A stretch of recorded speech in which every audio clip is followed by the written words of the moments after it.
चलिए 12th class के chemistry का हम लोग आज आयनिक क्रिस्टल और संयोजक क्रिस्टल के बारे में हम लोग जानेंगे। तो पहला क्वेश्चन है आयनिक क्रिस्टल। आखिर आयनिक क्रिस्टल किसे कहते हैं, तो यहाँ पर ध्यान देंगे आयनिक क्रिस्टल में हो जाएगा इनमें अवयवी कण।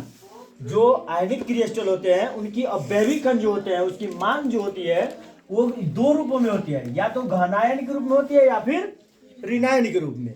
तो घनायन जब भी होगा तो वो प्लस में बढ़ती है और ऋणायन माइनस में बढ़ते रहती है। तो ये क्रिस्टल जो है आयनिक क्रिस्टल की अवयवी कण जो है वो दो रूपों में होती है, एक घनायन के रूप में और ऋणायन के रूप में होते हैं। आयन जो है वो विद्युत को आकर्षण बल माने विद्युत बिजली का जो है वो आकर्षण अपने ताकतों से अपनी ओर खींचते रहता है। तो ये विद्युत आकर्षण बल द्वारा परस्पर आपस में जुड़े रहते हैं।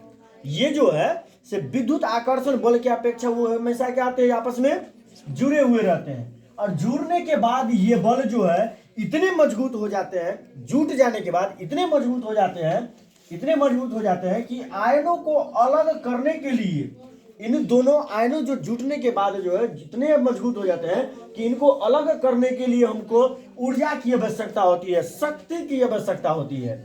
यहाँ पर देखिए कि कुछ आयनों का हमने बना चुके हैं कि एक दूसरे बीच सब जो है जुड़ा हुआ है, और बीच में जो छोटा खाली है इसमें भी छोटे छोटे कणों क्या हुआ है कि एक दूसरे से जुड़ा हुआ है। इसको तोड़ने के लिए हमें किसकी जरूरत पड़ती है, ऊर्जा की आवश्यकता होती है। बिना ऊर्जा के ये टूट नहीं सकती है, इतनी ये मजबूत होती है।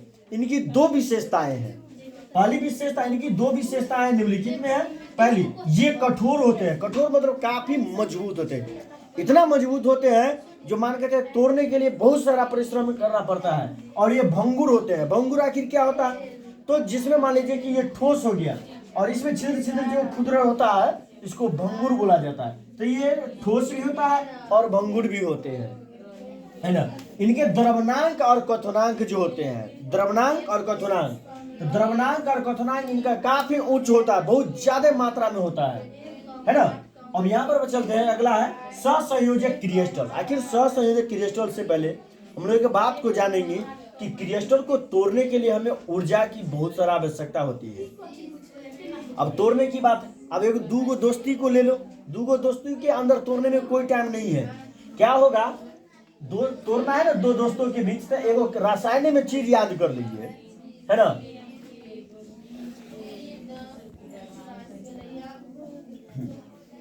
अब यहाँ पर H2 और Cl2 है ना। नहीं, दूसरा एग्जाम्पल हम लेते हैं, H2O प्लस Cl है।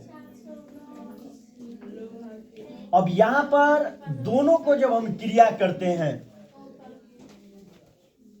तो दोनों को क्रिया करने पर इसका हो जाएगा H2O और Cl2 के Cl ही रह जाएगा। अब यहां पर जब इसके इस परिस्थितियों के बाद